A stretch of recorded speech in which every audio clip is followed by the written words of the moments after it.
So now we're on to the CT side. This is where you said that you're having a lot of your struggles, okay? They're coming out. You're probably going to want to reposition. As soon as you see that rush, and as soon as you don't like start tapping heads, you're going to want to reposition, get down on the site, make it awkward for him, waste some time so your teammates can rotate over for you and potentially save your life. Let's also revisit some of your questions, see if we missed anything on T side. So you said you don't feel like you're pulling your own weight on the fragging. It's apparent that you're a little nervous with your shots, okay? Deathmatch would not be a bad idea. You try to play with your team and you try to react to their calls. You think that you sometimes rush into things. I don't think that you rush into things too often. It's more that you do solo plays. You were last alive a decent amount of times. And the times that you died fast, it was just, you know, a stupid decision here and there. But most of the times you were one of the last people alive. It seemed alright. Like, it didn't seem like you were rushing into things just blindly. Besides the one round outside where you just forgot about everybody else and was just focusing on the guy Mini. It's alright. You tried to play with your team. Your team didn't do too good of a job playing with you either, so that's okay. I wouldn't worry too much about that. But let's see. He said he feels like he can very easily get overwhelmed in the ramp position. So, I mean, that's obviously what happened this round. You got overwhelmed. You just needed to fall off there. It's very difficult to fall off. It's very difficult to know when to fall off and to not feel bad for like giving up the position, but that's just something that you have to learn to be okay with. So, ooh, you made the mistake of forcing up here when your team saved. Shake my head. Bad teammate. So by jumping and dropping right there, they now know exactly where you are because you make a big sound cue. You're going to want to walk. Good job. You heard me. Oh, you saw him.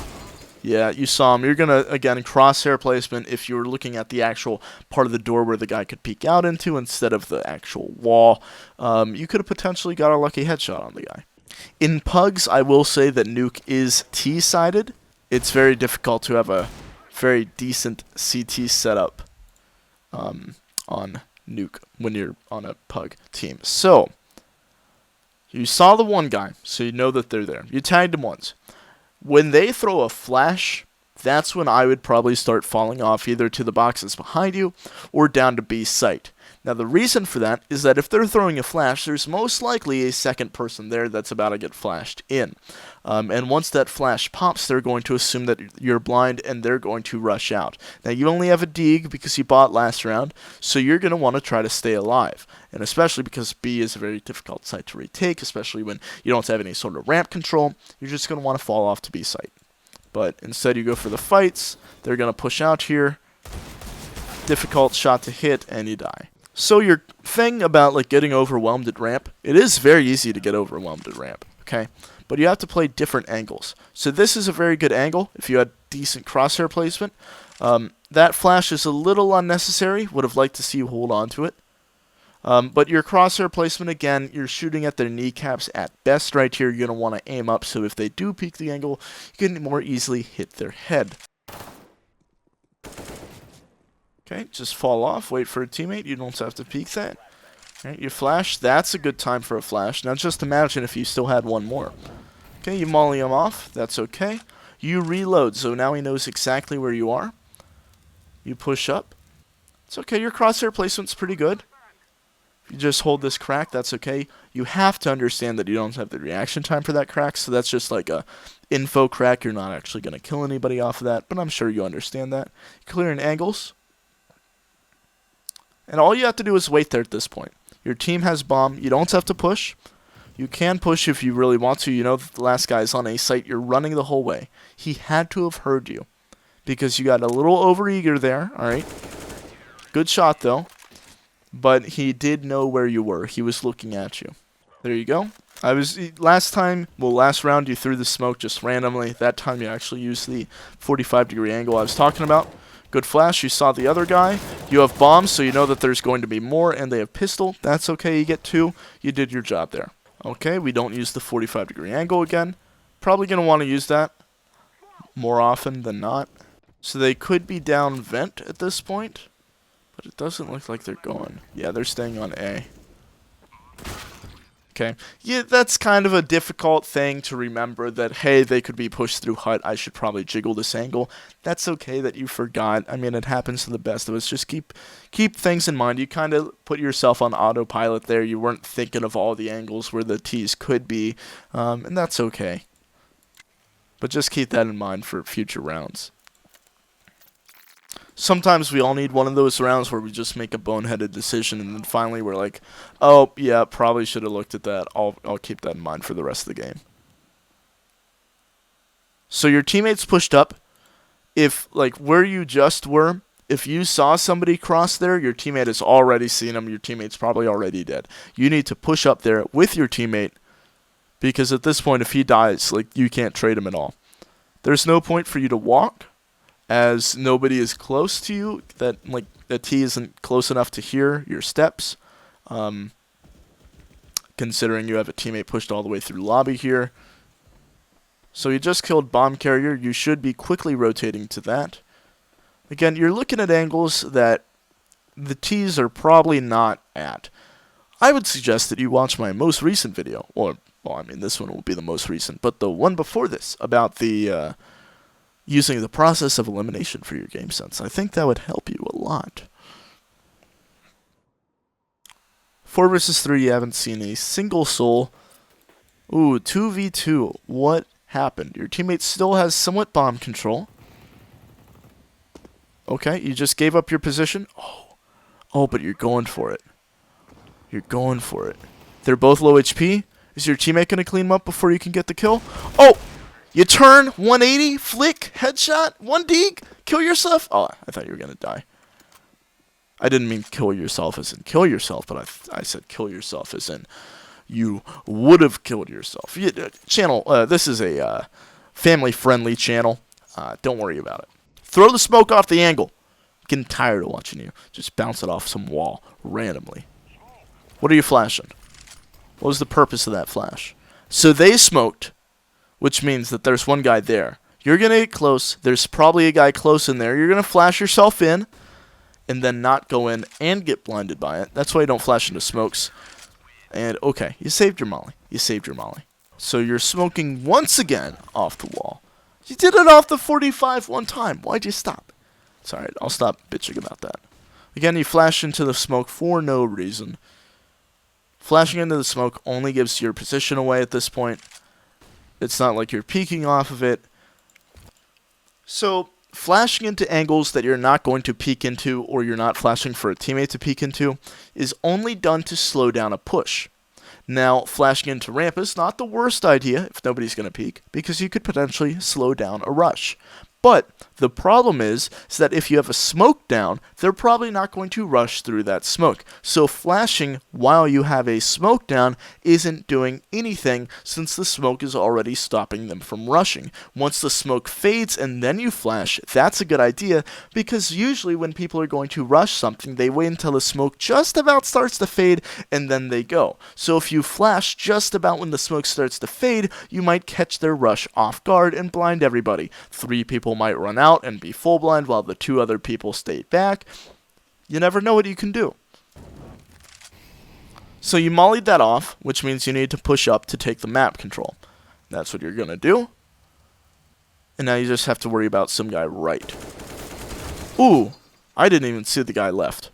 But you did a job clearing it out. That's your fault for not perfectly clearing out some guy that could be on the left corner.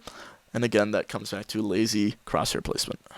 Again, you have a teammate pushed all the way in there, and you're still back. Now you decide to push up, but your teammate is already dead, and that map control is lost. And they're probably going to be waiting for another guy to push. Okay, you made a step. He might be looking at you. He was, but luckily he was low. You're now in a 1 versus 3. You have bomb, and you have a smoke. I would smoke off either squeaky, hut, or T side entrance to lobby. Okay, I would probably do T side entrance to lobby. Just right there. Yep, toss a smoke. Alright, so you know that one's squeaky. So you have to stay nice and close to this wall. Because you checked behind you for no reason, you died. Again, that's, Game sense, process of elimination. Is it plausible that they're behind me? Is there a decent chance that they're behind me? Probably not, especially when you just heard the squeaky door open. So this is a very good angle. You could catch a guy off guard here. Just hit the headshot, no problemo. But it doesn't look like they're pushing into ramp. Oh, one guy is slowly doing it. And it doesn't look like he's going to anymore. It's a 2v2, 1v2 situation. Alright, your team is all pushed through things. It's alright. You heard the squeaky door open. You should have had a better pregame. You had the knowledge the guy was coming out. He had no idea where you were. If you moved a little bit quicker, if you saw that your teammates were taking fights and you were not taking fights, you potentially could have picked up one of the weapons. The problem with your pushes, why you die on your pushes, is that you take too long.